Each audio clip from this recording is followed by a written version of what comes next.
Sarah, cette jeune dame de la vingtaine serait une des victimes du cancer du sein. Heureusement, elle a vite détecté des nodules dans ses deux seins.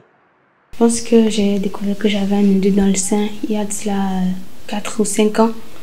J'étais couchée, puis je pense que ça devait être en octobre, j'étais en train de lire une publication Facebook et j'ai vu quelqu'un qui parlait de son expérience et tout ça. J'ai dit, ah bon?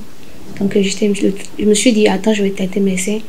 Puis je m'amusais avec et j'ai découvert que du côté gauche, il y avait une sorte de creux. J'ai dit, mais est-ce que je suis pas en train de me faire des films?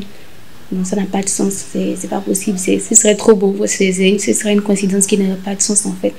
Première cause de mortalité chez la femme, le nombre de cancers du sein aurait connu une nette augmentation au cours des 3 dernières décennies selon l'OMS.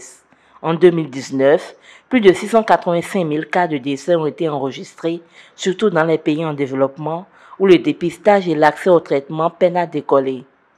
Plusieurs facteurs sont à la base du cancer du sein. Nous avons les facteurs hormonaux.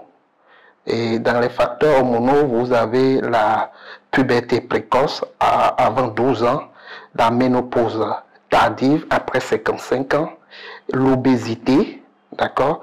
Et vous avez la nulliparité, c'est-à-dire les femmes qui n'ont pas d'enfants, les femmes qui ont un enfant à 30 ans, d'accord? Et l'absence de l'allaitement, parce que la grossesse et l'allaitement sont des facteurs protecteurs contre le cancer du sein. Wow.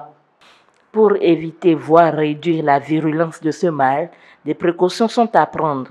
Les précautions à prendre, c'est de se faire dépister, d'accord, et d'être informé par rapport aux facteurs de risque de survenue du cancer du sein.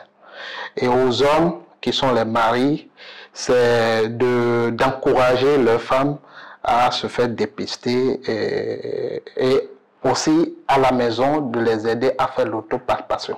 Le dépistage précoce serait le seul moyen de lutter contre la manifestation du cancer du sein.